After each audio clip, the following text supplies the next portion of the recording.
नमस्कार, बहुत स्वागत है आपका। आप देख रहे हैं किस्मत कनेक्शन और मैं हूं आपके साथ शैलेंद्र पांडे। आज हम बात करेंगे गंगा दशहरा की। गंगा दशहरा के पर्व का महत्व क्या है, गंगा नदी को इतना पवित्र क्यों समझा जाता है और गंगा दशहरा पर किस तरह के वरदान आपको मिल सकते हैं, ये जानने का प्रयास करेंगे।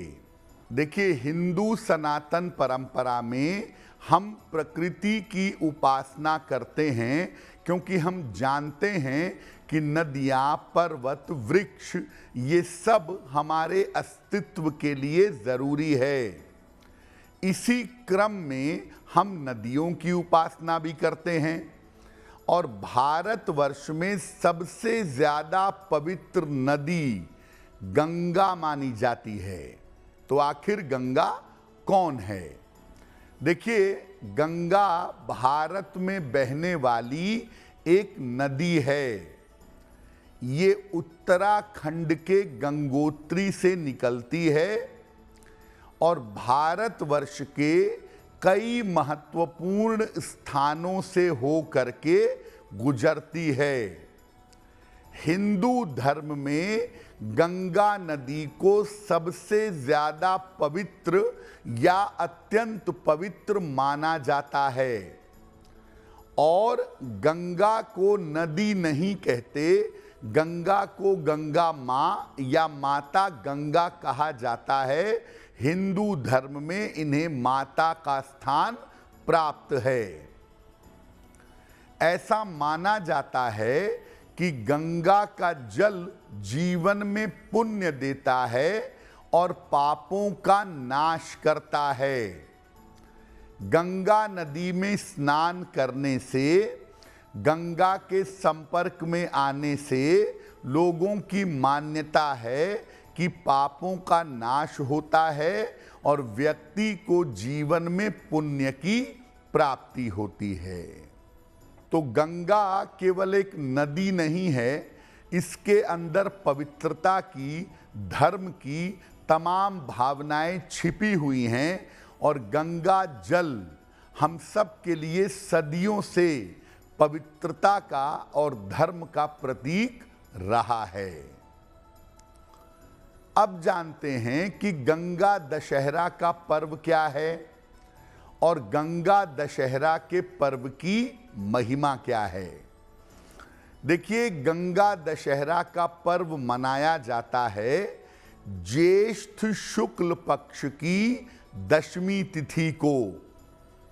माना जाता है कि इसी दिन गंगा का अवतरण धरती पर हुआ था, क्योंकि ये मानते हैं कि गंगा भगवान विष्णु के चरणों में थी और भागीरथ की तपस्या से गंगा स्वर्ग से निकल करके भगवान शिव की जटाओं में आई और फिर जटाओं से निकल करके वो धरती पर प्रवाहमान हो गईं।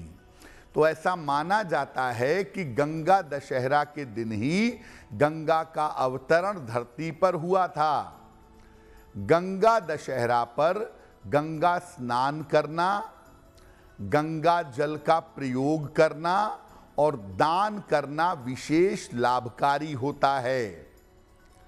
गंगा दशहरा पर गंगा की आराधना करने से पापों से मुक्ति मिलती है, पापों का नाश होता है और व्यक्ति को मुक्ति और मोक्ष का लाभ मिलता है।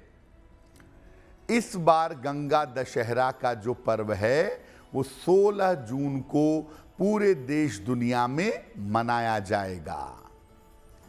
देखिए, आप ये मत समझिए कि गंगा नदी में डुबकी लगा लेने से आपके पाप नष्ट हो जाएंगे और आपको मुक्ति मोक्ष का वरदान मिल जाएगा। गंगा भगवान शिव के मस्तक पर विद्यमान हैं। इसका मतलब ये है कि जब आप गंगा की पूजा भगवान शिव के साथ करते हैं, भगवान शिव की साधना करते हैं, तब आप मुक्ति मोक्ष प्राप्त करते हैं और आपके पाप नष्ट होते हैं, क्योंकि भगवान शिव ही आपको मुक्ति दे सकते हैं। तो गंगा दशहरा पर या सामान्य जीवन में भी आप गंगा की उपासना करके अगर मुक्ति मोक्ष चाहते हैं तो दरअसल आपको भगवान शिव की शरण में जाना होगा।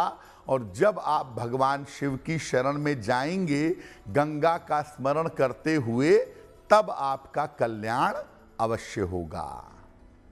एस्ट्रो तक ऐप पर आपको मिलेगा भविष्य से जुड़े हर सवाल का जवाब। डाउनलोड कीजिए एस्ट्रो तक ऐप और चुटकी में जुड़िए इंडिया के बेस्ट एस्ट्रोलॉजर से।